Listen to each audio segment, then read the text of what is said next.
안녕하세요. 과학으로 보는 세상씨. 오늘도 알면 알수록 신기하고 즐거운 과학 이야기와 함께합니다.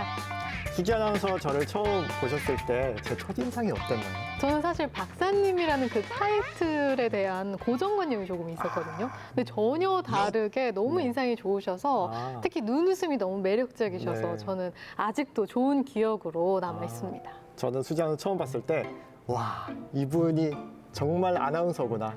와, 네, TV에서 보던 것보다 훨씬 더 외모가 아나운서답게 생기셔가지고 감사합니다. 네, 너무 좋았습니다. 네, 노력으로 갈고 닦았습니다. 아, 가능한가요? 네. 정원 박사님 말이 너무 공감됩니다. 누군가가 아나운서에 대해 묻거든 고개를 들어 맹수지 아나운서님을 보게 하라 라고 말하고 싶을 정도로 너무 정석이고 프로페셔널 하셔가지고 아니, 오늘의 주제 혹시 뭐 제 특집인가요? 그러게요. 너무 기분이 좋은데요? 아, 이렇게 외모가 전부는 아니지만 사람을 매력적이게 보이게 하는 요소이면 분명하거든요. 오늘은 그래서 바로 이것에 대해서 알아보겠습니다. 비결이 있었군요. 오늘 아주 기대가 됩니다. 네. 피부 노화와 멀어지는 법, 멀어지는 것을 넘어서 절규하는 법, 오늘 이 시간에 알아보도록 하겠습니다.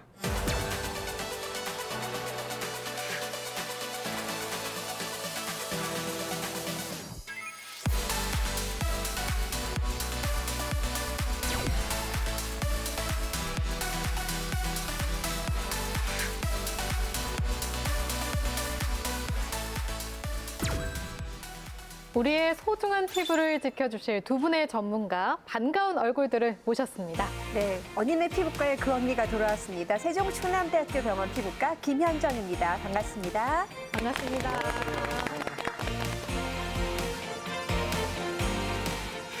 안녕하세요. 여러분의 반짝반짝한 피부를 위한 아주 생기 있는 식생활을 이야기할 오늘의 일일 클레오파트라를 맡은 박현진입니다. 반갑습니다. 안녕하세요. 아니, 두 분을 딱 보는데 두 분 다 꽃무늬를 의상으로 그러네요. 선택하셨어요. 젊음의 상징. 그럼요. 서로 통하신 거군요. 그럼요. 아, 이미 두 분이 한번 같이 출연하신 적이 있잖아요. 그때는 탈모 예방법 말씀해 주셨는데 오늘은 또 피부를 지켜주기 위해서 또 같이 나오셨어요. 네, 저희가 동안을 조금 만들어 보기는 너무 시간이 짧아서 꽃무늬라도 밝고 상큼하게 피어오르는 우리 얼굴로 여러분을 만나도록 하겠습니다. 네, 좋습니다. 노화라는 게 사실 인간뿐만이 아니라 모든 생명체라면 피할 수 없는 그런 숙명이잖아요. 대체 이 노화, 왜 일어나는 건지부터 이야기를 나눠봐야 될 것 같아요. 노화의 원인을 설명하기 위해서는 조금 재미없게 들어가야 될 것 같아요. 저희가 그래도 과학시잖아요. 과학적으로 노화의 원인은 크게 10가지로 나눠요. 네, 그렇게 이게 남았나요? 크게 나눈 건가요? DNA, RNA, 프로테인 이런 얘기를 많이 들어보셨을 거예요. 그래서 우리의 모든 생명의 정보는 DNA에 들어있어요. 근데 DNA가 계속 복제를 하게 되죠. 근데 노화의 원인은 복제하다가 자꾸만 실수를 나는 거예요. 그리고 DNA의 가장 끝에는 텔로미어라는 꼬리가 달리고 있는데 복제할수록 점점 짧아져요. 또 하나는 이게 복제하는 과정에서 환경에 따라서 또 DNA의 성격이 좀 바뀌는 후생 유전학적인 변화도 있고요. 또 하나는 우리 몸에서 많은 이제 단백질의 분비물, 단백질의 노폐물들이 없어져야 되는데 그 공장이 고장나는 그런 첫 번째 원인도 있고요. 두 번째는 뭔가 환경에 조금 반응하는 게 늦어요. 대표적인 게 미토콘드리아가 늙어가요. 미토콘드리아가 가장 중요한 기관 중에 하나니까 또 가장 중요한 원인들 중에 하나라고 저희가 생각하는 거는 줄기세포의 기능도 많이 떨어져 있어요. 우리 세포가 늙은 세포, 약간 마귀 활멍 같은 세포들이 점점 만들어서 나쁜 기운을 주변에 많이 퐁퐁 만들어내기도 하고요. 우리가 나이가 들면 뭐라고 그러죠? 서로 대화가 잘 안 통해요. 불통이 많이 만들어지는 크게 10가지를 노화의 원인이라고 하고요. 원인이 한두 가지가 아니네요. 그럼요. 그래서 그러니 하나만 막기가 너무 힘든 거예요. 피하기가 너무 어렵겠는데요. 태어날 때부터 늙는 거죠. 네. 근데 또 보면은 어떤 사람은 또 노화가 빨리 진행되는 것 같고 어떤 사람은 또 세월을 비껴나가는 것 같은 느낌이 들거든요. 그런 차이는 어디에서 오는 걸까요?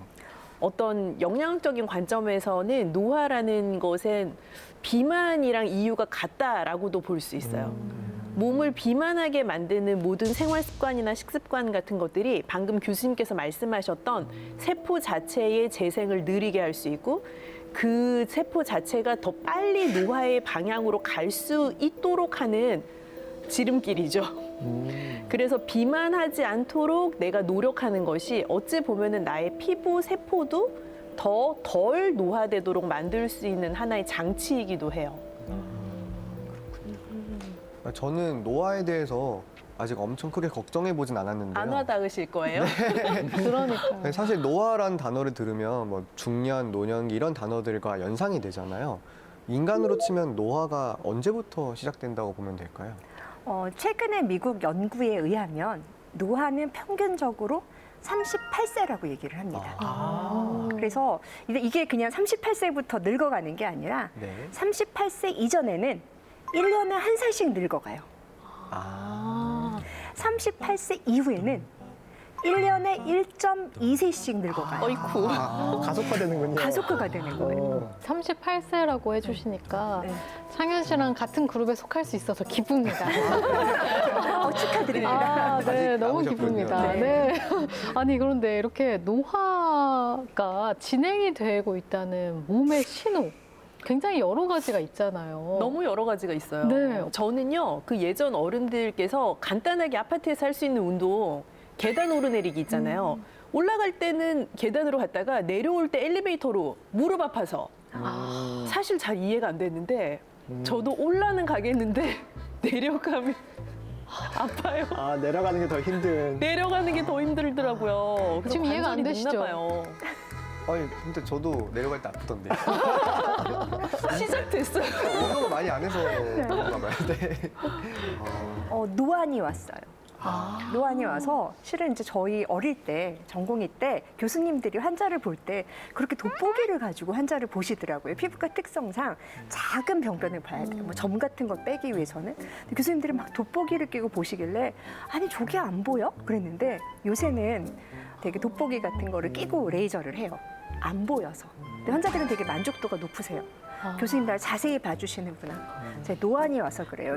갑자기 너무 늙은 얘기만 해서 그래요.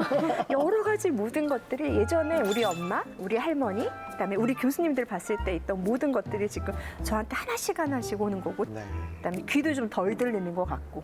그래서 정말 요새 소위 말하는 반백이 들어서는 그러니까 올해가 제가 반백년이 시작이 되는 그런 해인데 너무 많이 슬프고 있습니다. 근데 저는 사실 몸으로 느껴지는 거는 별로 없는 것 같긴 해요. 계단 내려가는 것도 저는 역시. 잘 내려가거든요. 저보다 더 어리신 것 같은데. 근데 뭐 가끔 공부를 게을리하면 네. 분명히 내가 알고 있었던 건데 생각이 잘 안 날 때가 네. 있긴 있더라고요. 그렇죠. 네. 기억력이 조금 더 떨어지기도 하고. 네. 네. 그래도 박사님은 정말 젊으세요. 네. 그러니까요. 그 정도만 고민하시니까. 아마 많은 분들이 지금 공감하고 계실 것 같다라는 네. 생각이 듭니다. 거기다가 또 사실 피부에 대한 그런 고민도 가장 큰 것 같아요. 그렇죠. 피부는 어떻게 보면 노화를 가장 쉽게 보여주는 장치라고 볼 수 있어요. 어제가 그런 얘기 하잖아요. 어제가 제일 젊은 나였다. 그 사진 찍을 때 어른들 막 그런 얘기 하시거든요. 50대 그 어머님들이 얘기하실 때 50대 저군요. 예, 50대들이 얘기할 때는 오늘이 제일 젊으니까 오늘 찍어놓으라고. 네. 내일보다는 더 늙는다고 이제 얘기를 하는데 피부가 가장 노화를 많이 반영하는 것 같아요. 그래서 피부과 의사들이 너무 힘들어요. 내과 의사는 피 검사하고 결과가 나와서 뭐가 문제 있다고 말씀을 드리지만 피부는 환자도 알고 저도 아는 상황에서 이 모든 심각성을 온몸으로 느낄 수 있는 대표적인 거죠. 그래서 탄력도 떨어지고 제일 슬플 때 있잖아요. 베개 자국. 베개 자국 이해 안 가죠. 잘 안 없어져요. 베개 자국이 뭐예요? 박사님 왜 이해 못 하시는 척 하시는 거예요? 박사님 이러실 거예요? 아니 그러면은 이렇게 베개 자국 같은 거 말고 또 피부에 어떤 변화가 발생했을 때 노화가 시작됐다고 좀 볼 수 있을까요? 피부는 크게 표피가 있어요. 가장 겉에. 그다음에 진피가 있어요.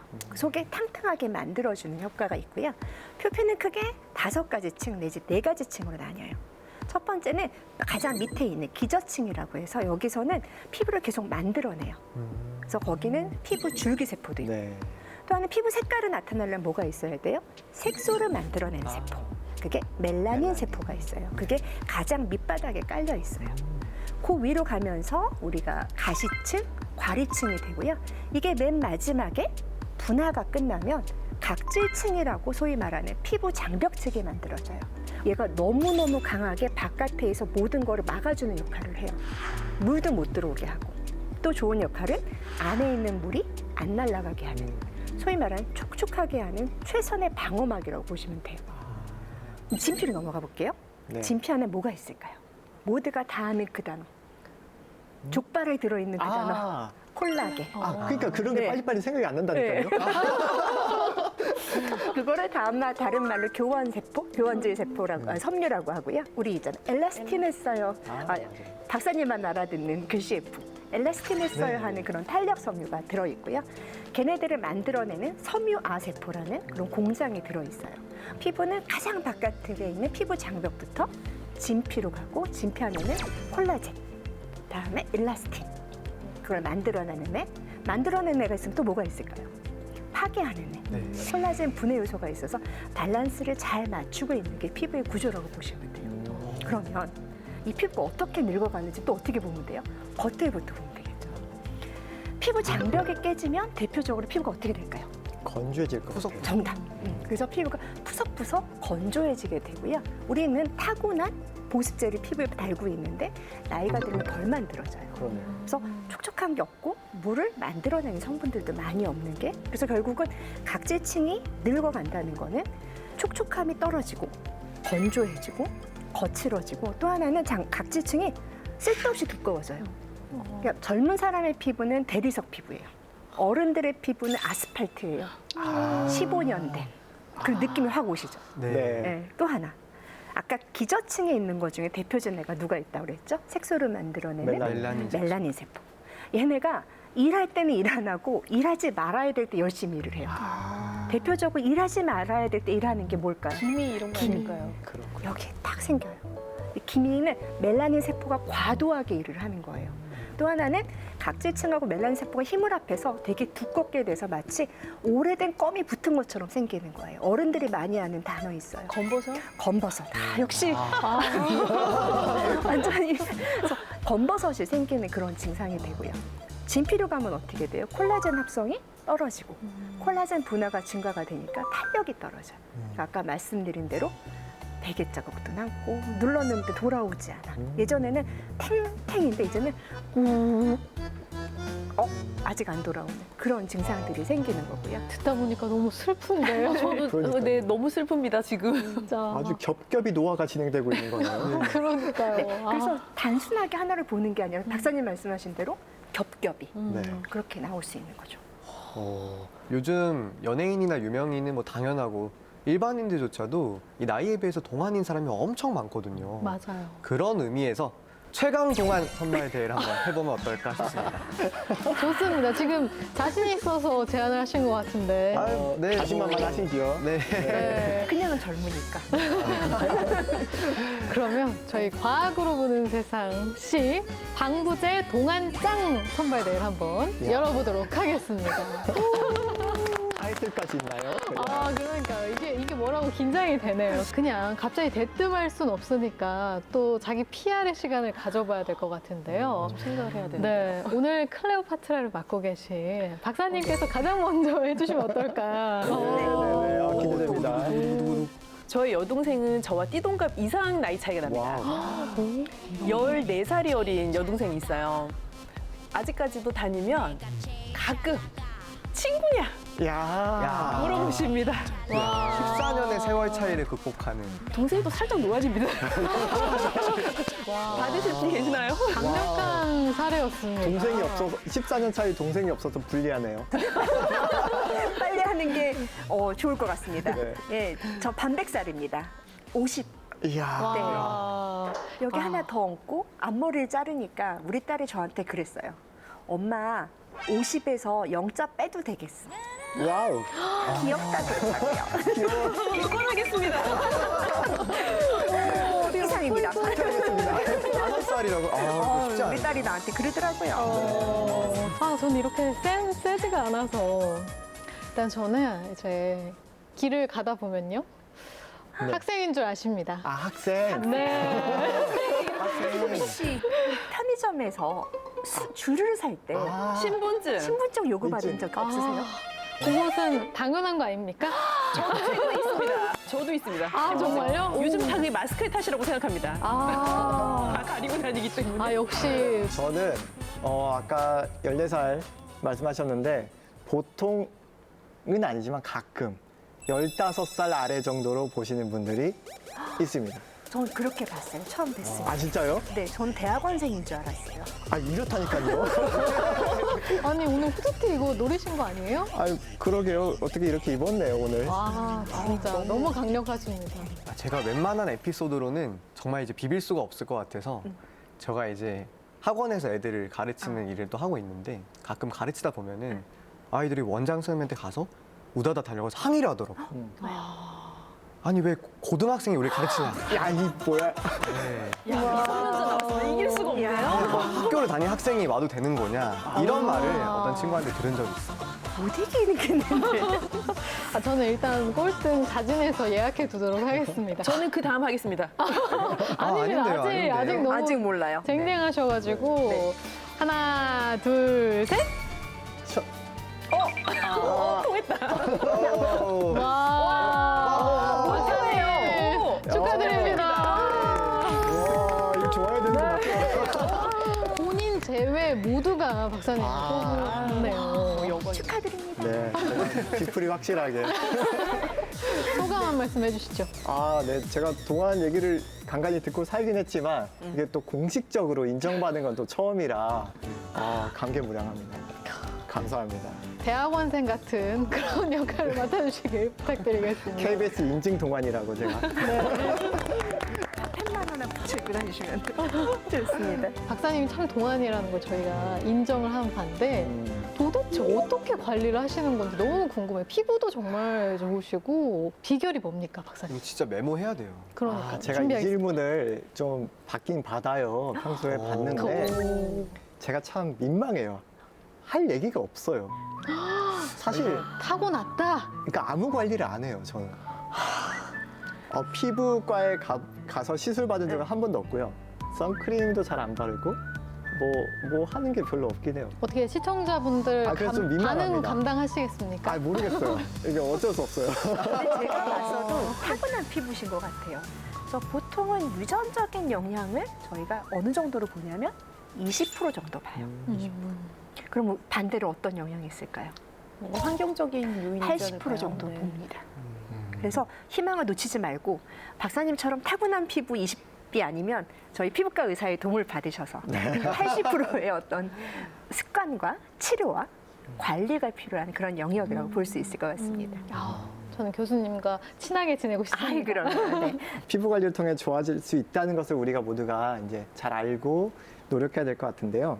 사실 역사의 이름을 남긴 미인들이 예전에 어떻게 피부 관리를 했는지 동서양 미녀들의 피부 관리법에 대해서 알아보는 시간을 이정원의 잡학사전에서 준비했습니다. 수천 년이 지난 지금까지도 미인의 대명사로 남아있는 떠오른 이름들이 몇 사람 있죠. 네. 네. 네. 이미 한 명은 써먹으셨어요. 이빈 클레오파트라. 환생하셨습니다. 네. 양귀비. 그러네요. 그리고 황진이. 이분들이 아름다움을 유지하기 위해 사용했던 비결이 있었다고 합니다. 뭘까요? 잠을 잘 잤을까요? 잠도 잘 잤겠죠. 옛날에는 뭐 전등 같은 것들이 시원찮기 때문에 어두워지면 잤을 것 같아요. 그렇지만 마사지를 했을까요? 마사지 조금 비슷하게 가고 있습니다. 하루의 피곤을 녹이기 위해서 우리가 목욕을 했어요. 그렇죠. 오. 중요한 거는 목욕을 그냥 물만 받아놓고 한 게 아니라 뭘 이렇게 첨가해서 목욕을 했다고 해요. 꽃잎 같은 거를 띄웠을까요? 맞아요. 오, 정말요? 네. 클레오파트라는 우유, 그리고 사해에서 나는 소금을 넣어서 목욕을 했다고 합니다. 요즘에도 우유 넣고 아니면 발효유 같은 거 몸에 바르는 사람도 있잖아요. 우유를 넣으면 정말 피부가 좋아지는지 좀 궁금해지긴 하네요. 어릴 때 많이 네. 해봤어요. 그 요즘은 이제 우리가 코로나 때문에 대중탕에 많이들 못 가시지만 대중탕 가면은 그 어머니들 중에 꼭 유통기한 임박한 그래서 그 우유 남탕은 그런 문화가 아니군요. 전혀 본 적이 없습니다. 그 우유를 가져다가 뭐 이렇게 세안도 하시고 네, 네. 샤워할 때 이게 몸에다가도 쓰시고 이제 하시는데 그러면서 꼭 한마디 하세요. 왠지 매끌매끌하다. 그리고 우유 자체도 우린 눈으로 보이진 않지만 다량의 지방질도 함유가 되어 있기 때문에 마치 얼굴에 뭐 시럼이나 크림 바른 것처럼 내가 이렇게 한번 바르고 나면 맨들맨들한데 하는 느낌을 줄 수도 있을 것 같아요. 그래서 그렇군요. 그것이 클레오파트라의 목욕법이란 말씀이시죠? 네. 네, 잘 우유 목욕 알겠습니다. 해보셨나요? 아니요, 오늘 가서 해보겠습니다. 오늘 반드시 하셔야 됩니다. 1인 예. 클레오파트라시니까. 예. 두 번째 미녀는 중국의 4대 미녀로 꼽히는 절세미인 양귀비입니다. 양귀비는 화청지 목욕탕에서 1년 내내 신선한 장미꽃잎을 띄워놓고 장미 목욕을 즐겼다고 합니다. 역사에 나오는 그 미녀들의 가장 큰 장점은 매일 목욕을 할 수 있는 환경인 것 같아요. 경제력. 네. 그렇죠. 그래서 맞습니다. 지금 뭐 우유를 넣건 장미를 넣건 매일 깨끗하게 목욕하고 피부를 관리한다는 거는 피부는 4주마다 탈락을 해요. 그런데 그 탈락하는 거를 원활하게 할 수 있는 환경들을 만들어주는 거죠. 우유 같은 경우에도 아까 각질을 탈락할 때 쓸데없는 각질들은 4주 만에 탈락을 시키고 위에 올라올 그런 기전을 만들어주는 거고 장미 같은 경우에도 물에 푹 담그게 되면 너무 오래 담기면 수화가 돼서 탈락이 되지만 어느 정도 수화가 되고 탈락이 되면 매끈매끈해질 수 있는 원인이 될 수 있을 것 같고요. 장미가 아니더라도 모든 꽃이 다 가능할 것 같아요. 그 당시에 그런 미녀들은 정말 황제의 부인이거나 그러니까 여왕이기 때문에 이게 모든 피부 관리할 수 있는 걸 누릴 수 있었는데 그 다른 사람들은 하지 못해서 조금 더 돋보이지 않을까라는 추측은 합니다. 그래서 매일 목욕하시는 것도 피부엔 되게 좋은 습관이라고 생각할 수 있죠. 그렇군요. 그럼 마지막으로 우리나라의 황진이. 황진이는 백단향을 가지고 목욕을 했다고 해요. 드라마 황진이에서 백단향 가루를 풀어가지고 목욕하는 장면이 있더라고요. 백단향이라고 하면 약간 익숙치 않은 이름일 수 있는데 향수를 좋아하시거나 입욕제 좋아하시는 분들은 샌들우드라고 하는 향을 들어보셨을 거예요. 그게 이제 백단향의 같은 건데요. 그 샌들우드 향이 어떤 향이지? 라고 생각해 보면 제가 몇 개 연구하는 키워드를 드리면 절에 가면 날 것 같은 냄새? 나무 냄새. 요가를 하러 가면 날 것 같은 냄새? 그런 류의 약간 오리엔탈스러우면서 내가 이렇게 명상 같은 거를 할 때 이 향이 나면 왠지 정신 집중이 잘 될 것 같고 조금 이렇게 내가 릴렉스 할 수 있을 것 같은 그런 류의 향을 가지고 있어요. 그 향의 특성 자체가. 다 마찬가지로 어찌 보면 입욕제잖아요. 우유, 장미꽃잎, 뭐 백단향 가루 그런 것들이 그런 입욕제가 쓰였던 원리 자체가 그 시점에 피부에 긍정적인 영향을 미친다기보다는 굉장히 내 멘탈을 좀 부드럽게 해주고 내가 스트레스 받거나 화가 난 거를 조금 릴렉스할 수 있게 해주어서 오히려 전체적인 내 몸의 순환을 부드럽게 만들어주는 그런 심리적인 효과도 크지 않았을까 하는 생각도 들어요. 중요한 말씀인 것 같아요. 피부를 망가뜨리는 원인 중에 하나가 스트레스랑 불면증도 있거든요. 뇌와 피부는 연결돼 있어요. 내가 너무 스트레스를 받으면 피부도 망가지는데 아까 백단향 같은 되게 좋은 향을 갖게 되면 피부가 좀 더 안정되고 조금 더 건강해질 수 있는 그런 상황인 거죠. 제일 좋은 게 그거죠. 욕조에다가 우리의 로망 있잖아요. 이렇게 딱 누워서 향이 아로마 오일 뽀글뽀글 나면서 타고. 아로마 오일 한두 방울 넣고 옆에 따뜻한 음료수 하나가 있다 그러면 양귀비, 클레오파트라, 황진이가 부럽지 않은 네. 그런 거가 되지 않을까 싶습니다. 네. 그러네요. 사실 옛날에는 목욕하기가 너무 어려웠지만 지금은 또 누구나 여유를 가지면 목욕을 할 수 있으니까요. 목욕할 때 입욕제나 명상할 수 있는 시간을 가지면 멘탈 건강, 피부 건강에 더 좋을 것 같습니다. 이정원의 전박사전 여기까지 하겠습니다. 진짜 말씀해주신 대로 과거에는 그런 미녀들이 그런 환경이 조성이 되었기 때문에 더더욱 주목을 받았을 것 같은데 우리는 사실 지금 마음만 먹으면 할 수 있는 거잖아요. 그래서 더더욱 이제 관리의 중요성이 부각이 되는 게 아닌가 싶습니다. 그래서 다양한 관리 방법들을 제가 준비했습니다. 오. 짠!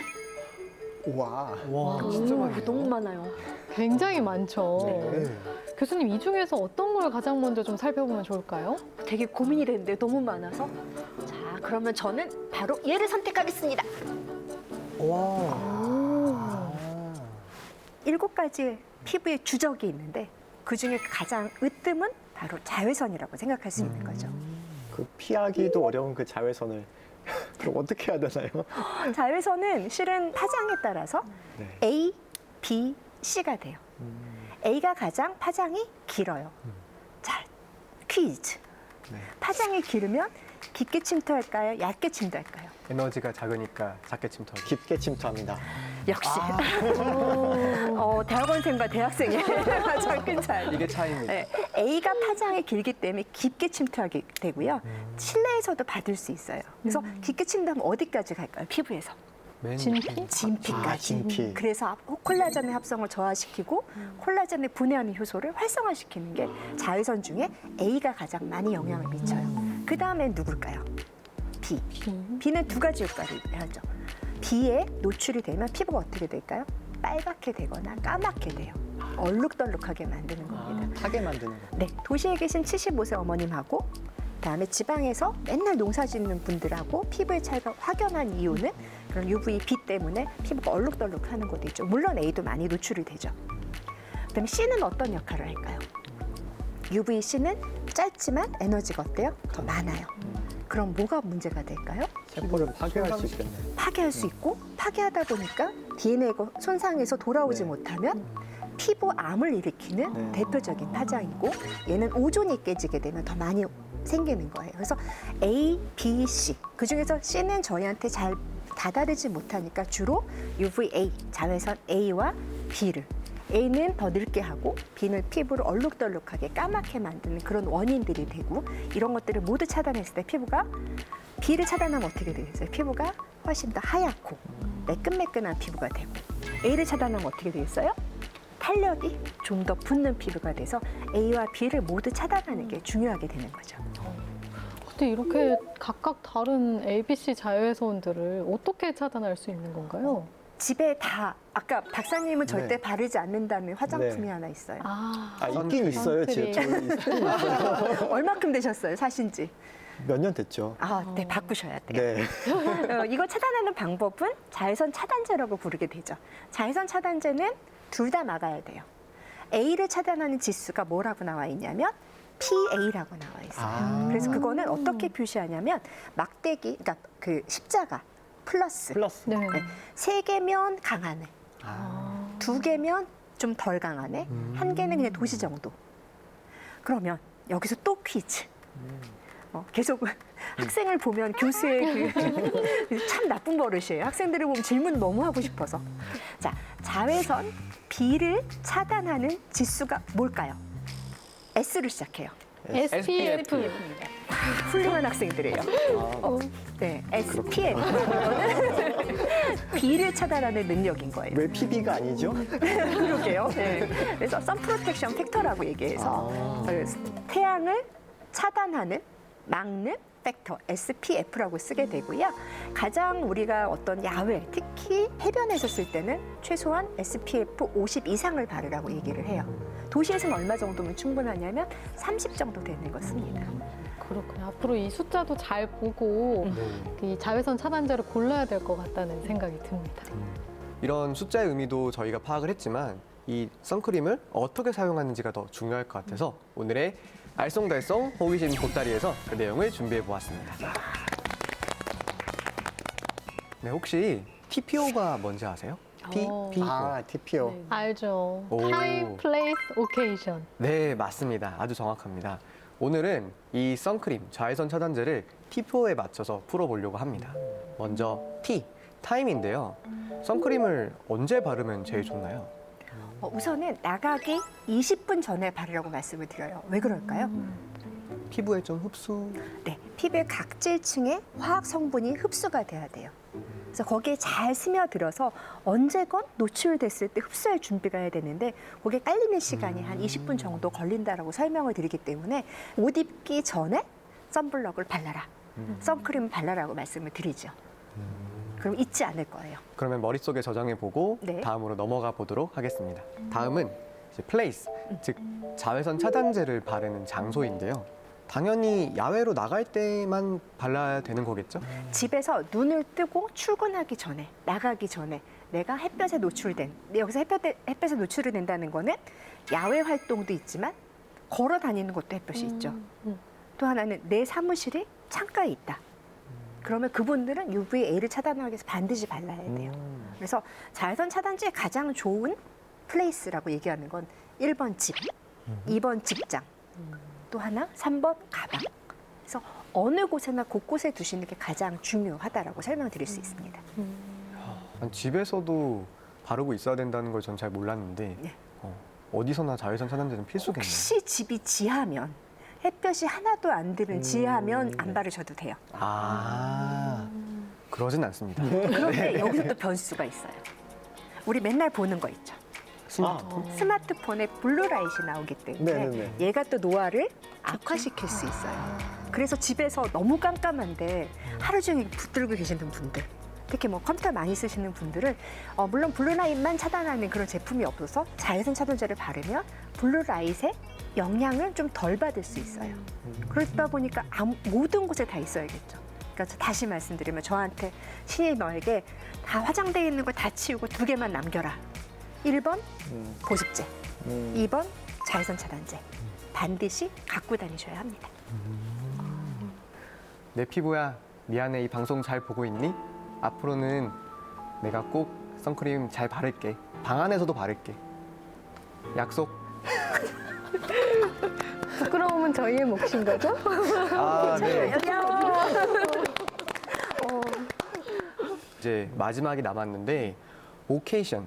그러니까 어떤 경우에 좀 선크림을 발라야 될까요? 이 자외선 차단이 필요한 상황 뭐가 있을까요? 오케이전은 아까 플레이스하고 좀 비슷하게 어떤 순간순간 어떤 모든 장소라고 저는 설명을 드리고 그럼에도 불구하고 난 정말 바르기 싫다. 그러면 또 하나의 또 팁이 있어요. 보통 이렇게 운동 나가실 때 여기를 다 감싸면 되죠. 또 하나 겨울에 그냥 걸어가는데 네. 햇볕도 별로 없고 그때는 해야 될까요? 길가 나갈 때? 해야 될 것 겨울에도 항상 같은데요. 해야 될 것 같아요. 특히 눈에 반사될 때. 네. 아스팔트가 반사될 때 가끔은 양산만 쓰시는 분들도 있어요. 나는 햇볕을 위해서 막았다. 아스팔트 하얀 그런 바닥에서 반사되는 게 또 피부를 나쁘게 하기 때문에 나가는 그 순간부터 모든 장소에서 발라야 되는 거죠. 그냥 항상 함께 해야 될 존재네요. 그러네요. 나갔을 때 2시간에서 4시간 사이에 바를 수 있게 가방에 넣고 다니시거나 주머니에 넣고 다니시라고 설명을 드리고 여자분들은 쿠션에다가 충분히 선크림을 발라서 덧바르는 방법도 있고요. 또 좋은 방법이 하나 있어요. 우리 보통 에어 쿠션 같은 거 많이 쓰시잖아요. 거기다가 선크림을 조금 더 짜세요. 그래서 걔가 잘 섞이게 한 다음에 바르게 되면 충분히 발라지게 되고요. 에어 쿠션만 하면 그 안에 물론 SPF 50이 들어있다고 하나 양이 너무 적어요. 그래서 그렇게 덧바르시게 되면 화장도 반짝반짝하게 되고 자외선도 차단할 수 있는 그런 상황이 됩니다.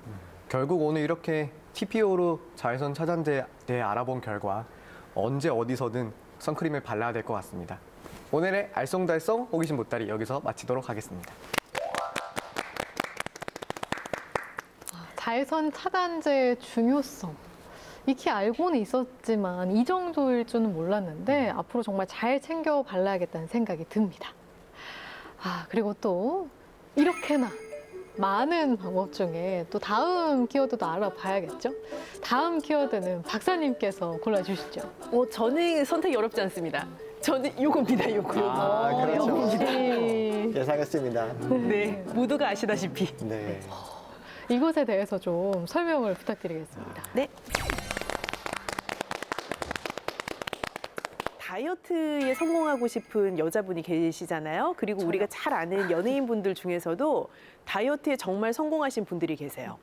그런 분들의 모습을 다이어트 전후를 가만히 생각해 보시면 그분이 살을 빼셨는데 모두 같이 잃었지?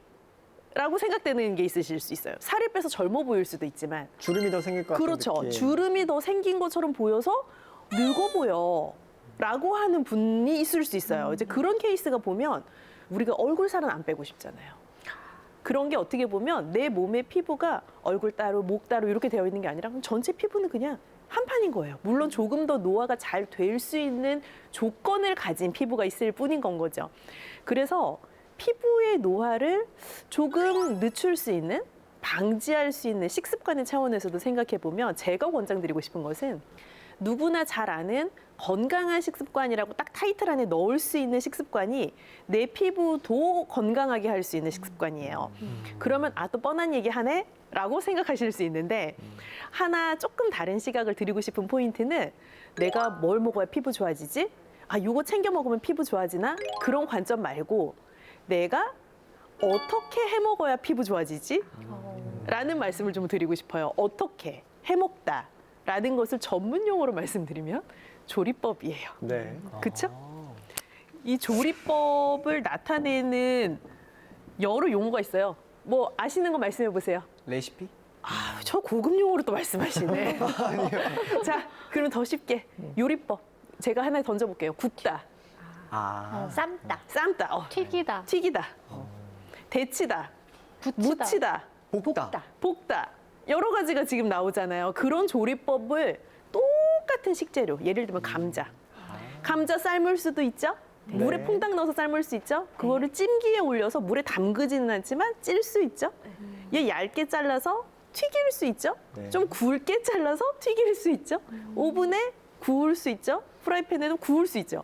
그러면 각각의 감자 요리는 동일한 수준으로 우리 피부 노화에 영향을 미칠까요? 아니겠네요. 아니네요. 아닙니다. 왜 아닐까요? 아하. 그것이 핵심입니다. 뭔가 영양소를 파괴하는 어떤 조리법이 있을 것 같은 느낌이 듭니다. 특정한 내 몸에 안 좋은 거를 만들 수 있는 조리법이 있어요. 확실히 알아요. 튀긴 거? 튀긴 거. 튀긴 거. 그러면 그 다음으로는 예를 들어 볶은 거. 기름? 기름 나왔어요? 네. 기름도 영향이 있을 수 있지만 거기서 더 중요한 요소는 온도예요, 온도. 온도. 무언가를 조리할 때 튀기는 거는 굉장히 고온이에요. 뭐 잘못 튀겼다가는 자기를 튀기는 수가 있거든요. 우리 한 방울만 펴도 윽 하는 소리가 날 만큼 굉장히 고온이잖아요. 그런데 무언가를 삶는 물은 그만큼 고온은 아니거든요. 그래서 요리를 할 때 고온의 재료를 노출시키면 노출시킬수록 스테이크 구울 때 생각해 보세요. 버터에 기름을 확 프라이팬에 달궈가지고 고기를 쫙 올리면 소리가 휘 하고 나면서 고기가 갈색으로 싹 바뀌고 윤기가 졸졸졸. 그 맛인데요. 그런 것들이 가장 내 피부에 노화를 일으킬 수 있는 최종 당화 산물이라는 것을 많이 가지고 있을 수 있는 조리법이에요. 아이쿠야. 계속 나는 맛있어서 먹는데 노화를 촉진시키는 음식을 계속 먹게 되는 거예요. 그러면 최종 당화 산물이라는 요 물질은 내 몸에서는 안 생겨? 아니요. 생겨요.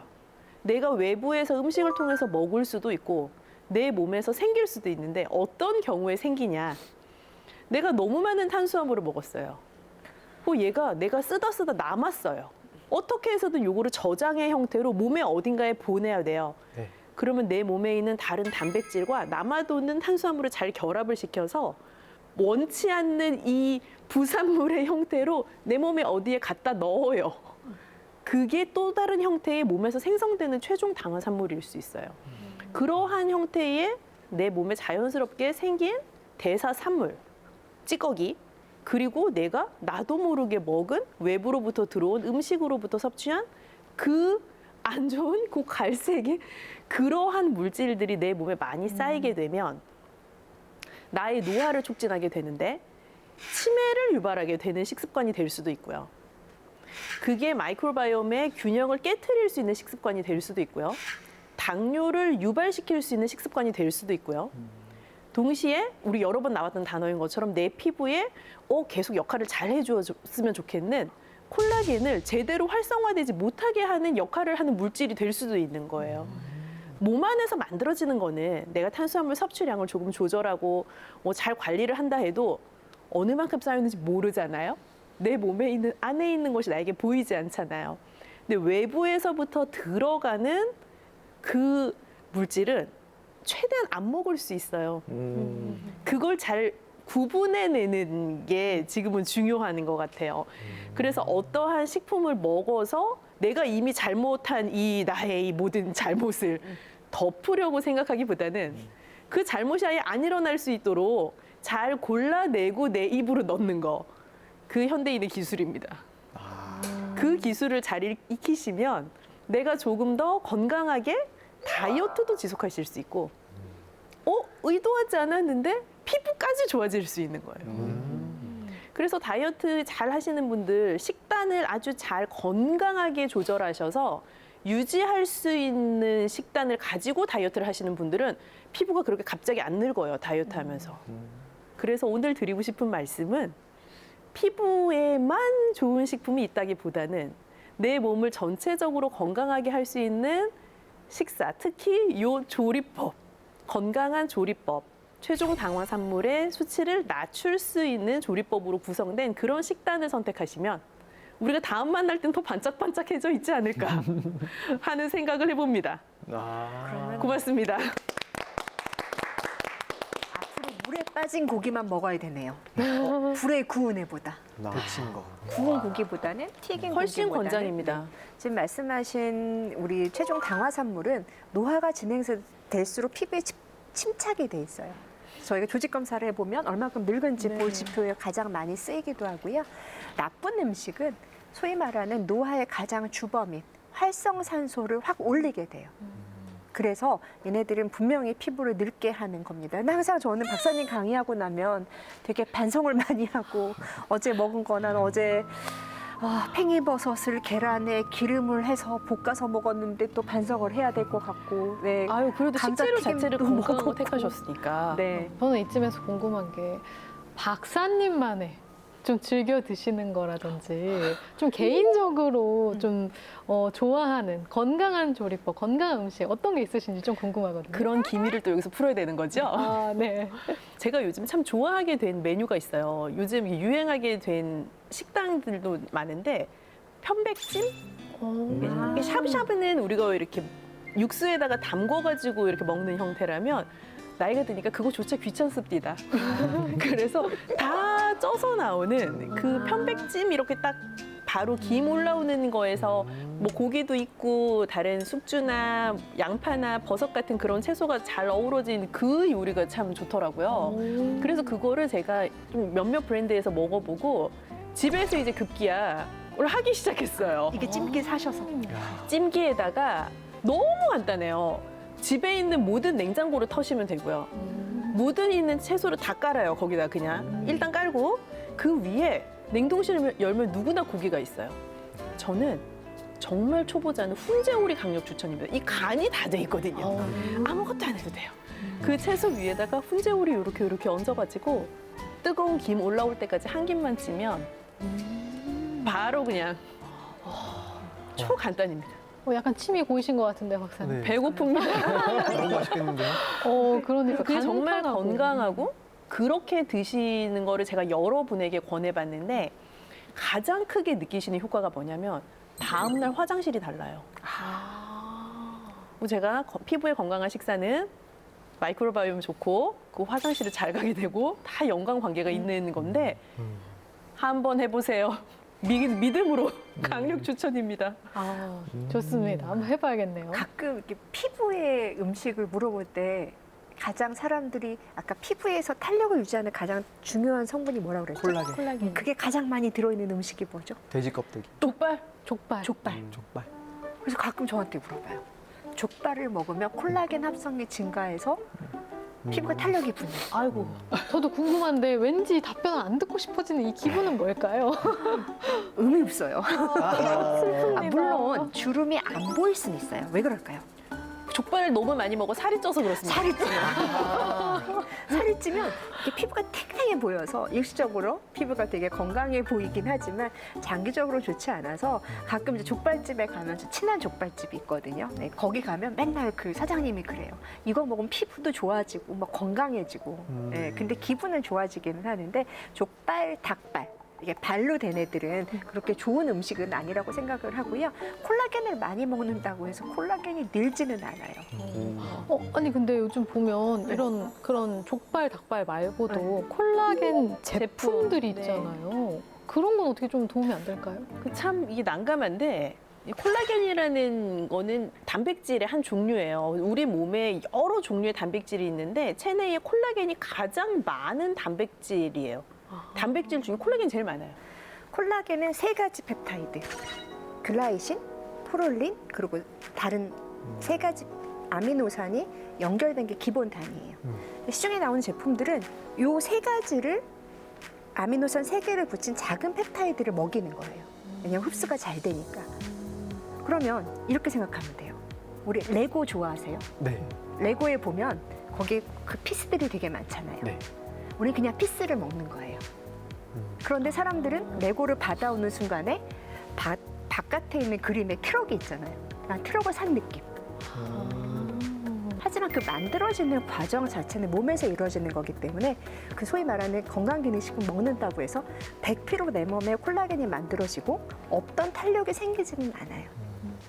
역시 뭐 몸의 건강을 생각하는 그런 식습관이 결국 피부도 건강하게 해주고 모발도 건강하게 해주고 그런 것 같습니다.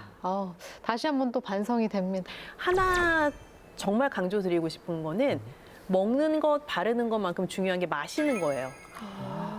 마시는 것을 꼭 신경 쓰셨으면 좋겠어요. 마신다 하면 보통 분들이 어떤 것만 딱 생각하시냐면 물, 술 딱 그렇게만 생각하시거든요. 커피. 근데 물, 술 말고 커피 있죠? 각종 뭐 에너지 드링크도 마실 수 있죠? 비타민 음료 같은 것도 있을 수 있죠? 그 외에도요. 우리나라는 식문화상 국물 요리가 아주 많기 때문에 그 모든 액체로 된 건 다 마시는 거예요. 예를 들어 너무 단 음료나 너무 짠 국물이 습관화되면 피부에 들어가 있는 수분도 같이 날아가고 없어져요.